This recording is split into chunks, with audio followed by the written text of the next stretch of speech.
Personne ne peut aimer pour moi, personne ne peut mourir pour moi, personne ne peut dire « je » comme je dis « je » de la place unique que j'occupe.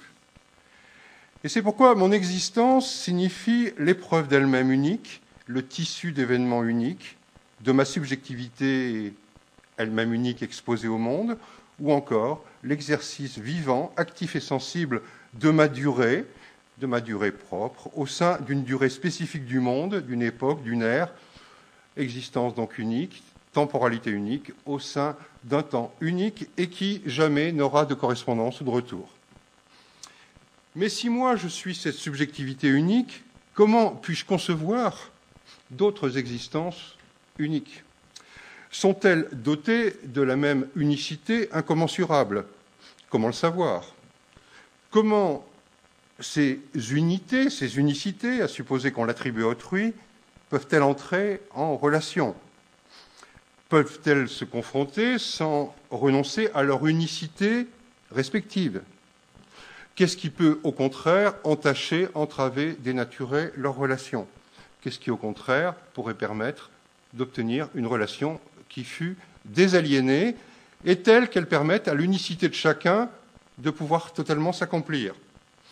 Toutes ces questions posent l'épineuse difficulté du solipsisme que je vais examiner et celle de la possibilité, au contraire, d'une reconnaissance symbolique et active entre les sujets qui serait, et qu'on appelle philosophiquement, l'intersubjectivité. En effet, l'unicité absolue, dans sa radicale originalité, singularité, semble désigner une idiosyncrasie, une subjectivité incommensurable, et qui, comme telle, ne saurait trouver aucune mesure de sa relation avec les autres uniques. Et cela pour autant que les médiations, la parole, la règle, les conventions, les institutions, cela pour autant que les médiations, que toute médiation serait forcément généralisante, s'appliquant à tout autre que moi et tout autre qu'autrui, en même temps qu'elle nous englobe, elle ne pourrait que trahir ou déformer la singularité. C'est chez le penseur allemand du XIXe siècle, Max Stirner, auteur de L'unique et sa propriété en 1844, la même année où Marx a publié ses fameux manuscrits, que nous rencontrons le thème de l'unique revendiqué par Stirner, puisque le titre est « L'unique et sa propriété ». Non pas sa propriété au sens de ses possessions matérielles, physiques, économiques, mais sa propriété, c'est-à-dire son propre, sa propre force, son propre pouvoir, ses propres facultés, telles qu'elles relèvent du déploiement de cet unique. Donc l'unique dans toute sa radicalité est aussi où l'on voit à quel point cette notion d'unique peut prêter le flanc au solipsisme. Je vais donc examiner cette hypothèse du solipsisme et je montrerai ensuite, j'essaierai de montrer en tout cas, que Stirner n'est pas susceptible d'un solipsisme radical.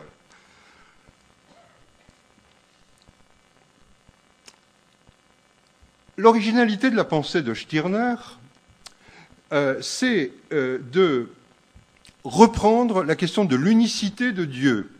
Bon, on sait que le Dieu, en tout cas le Dieu qui a régné sur l'Occident, qui règne toujours, que ce Dieu est un Dieu unique, opposé au polythéisme. Il s'agit d'un monothéisme. Or, dans le grand processus de désacralisation et de critique effectué par l'école des affranchis, ou des hommes libres, dont fait partie Stirner,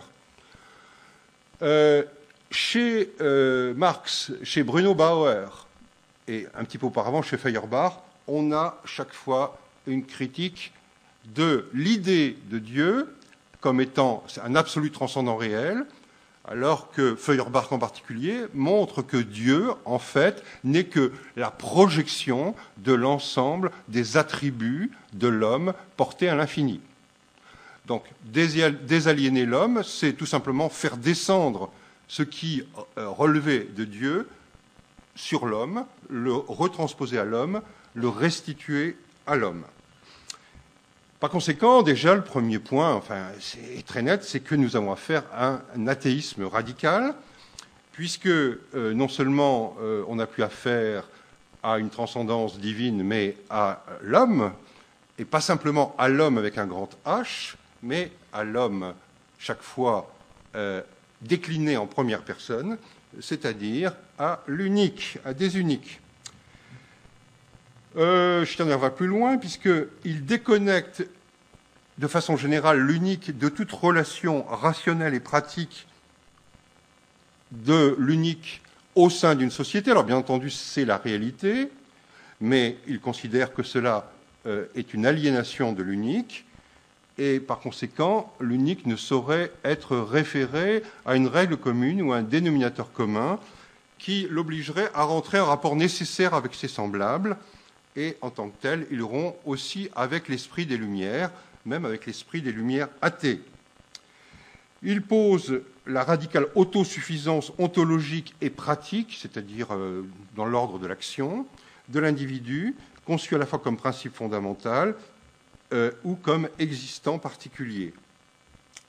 Cette pensée s'applique à deux niveaux, à la fois comme principe et affirmation de l'autosuffisance du moi, tout ce qui venant empiéter sur lui étant considéré comme une aliénation, on verra comment il la nomme, et d'autre part, une dimension, cette fois-ci active et même flamboyante, qui est celle de la revendication et de la révolte au nom de ce principe, révolte contre tous les principes, quels qu'ils soient, d'abord le principe théologique, on l'a vu, le principe rationnel, la raison universelle, le principe moral, une conscience morale, ou un sens commun, ou un sentiment moral qui serait le même en tous, et de façon générale, la critique, je l'ai tout à l'heure suggéré, de toutes les médiations.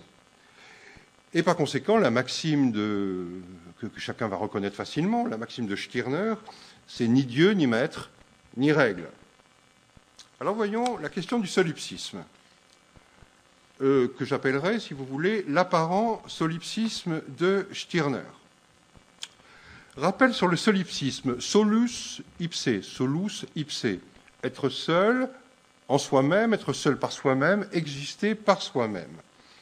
Le solipsisme est l'attitude consistant non seulement à subordonner l'existence du monde extérieur, et donc les autres, à celle du moi, existant par lui-même et pour lui-même, mais cette position définit l'idéalisme, mais aussi à opérer un double refus, un refus théorique et un refus pratique.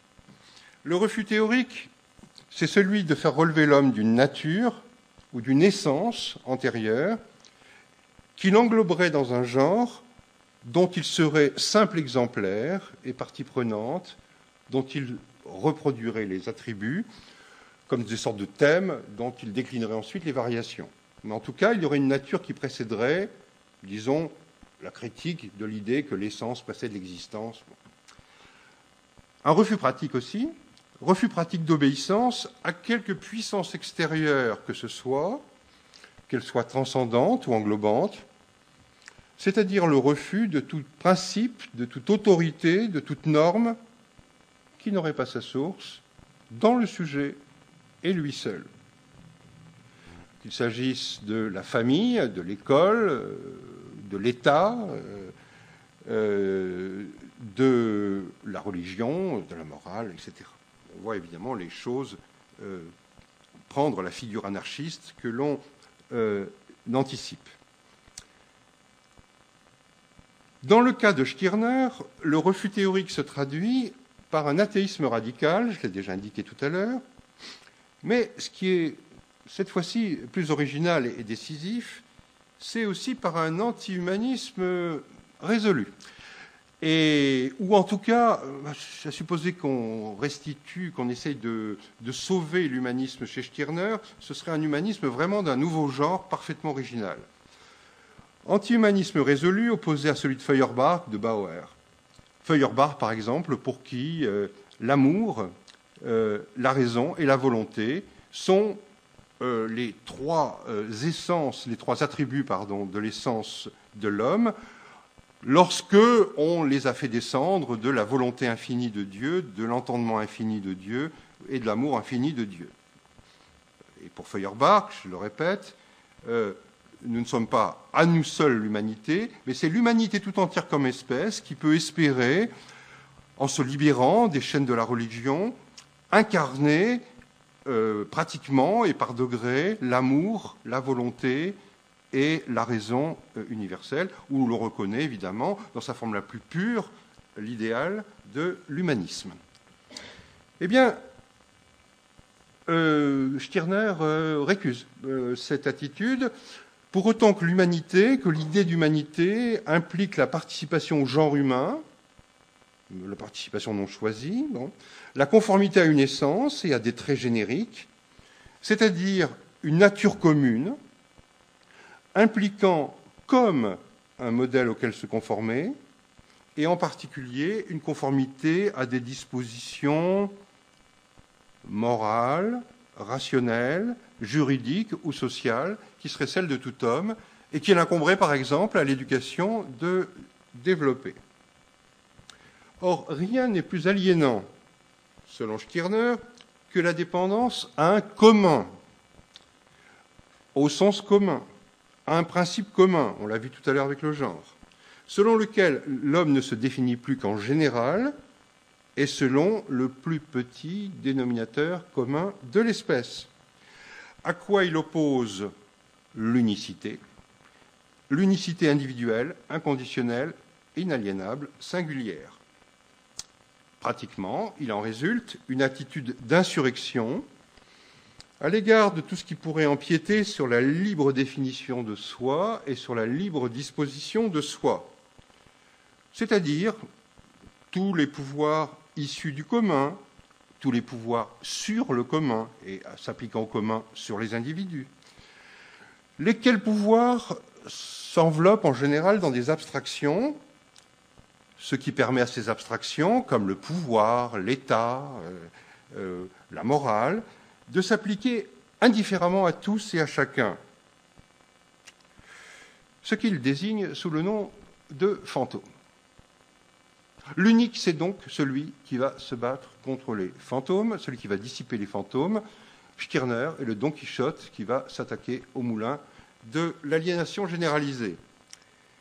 Alors, exemple de fantôme, l'essence religieuse, l'essence humaine, le culte de l'humanité, la morale universaliste, par exemple de type kantien, la vocation rationnelle, mais aussi des catégories qui paraîtraient, disons, moins du côté des pouvoirs institués comme l'idée de peuple, notion générique, notion de volonté générale, pourtant ô combien émancipatrice, et puis encore les notions de prolétariat, de classe sociale ou de socialisme, qui sont, là encore, qui correspondent à des notions émancipatrices, mais ces notions émancipatrices supposent que personne ne s'émancipe seul et que l'émancipation de chacun dépend de l'émancipation de tous.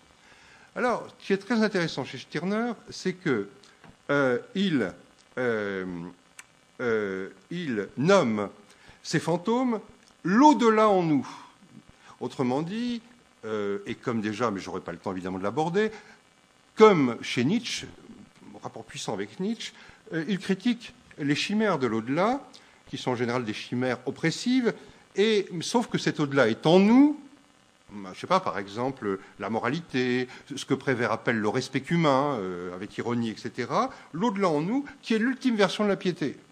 Et il dit, vous, mes amis athées, vous êtes extrêmement, vous êtes émancipateurs, etc., mais vous êtes encore les derniers croyants. Car qui dit que Dieu n'existe pas croit que Dieu n'existe pas, et d'autre part, vous supprimez Dieu, mais vous gardez la morale, en gros, qui correspondait, et par conséquent, vous êtes encore des religieux qui vous ignoraient, et on voit avec cet au-delà en nous le précurseur du surmoi freudien. Stirner déclare donc « Je veux être seulement moi, j'abhorre la nature, je méprise et leurs lois, ainsi que la société humaine et son amour. » Stirner déclare « Aucun homme n'est mon semblable, sa chair n'est pas ma chair, sa pensée n'est pas ma pensée. » Et pourtant, Et pourtant, il s'en faut beaucoup que l'unique demeure dans l'enceinte de sa souveraineté entière et originale. En effet, l'unique est un homme réalisé, totalement concret à tous égards, ceux de la pensée, de la sensibilité, de la volonté.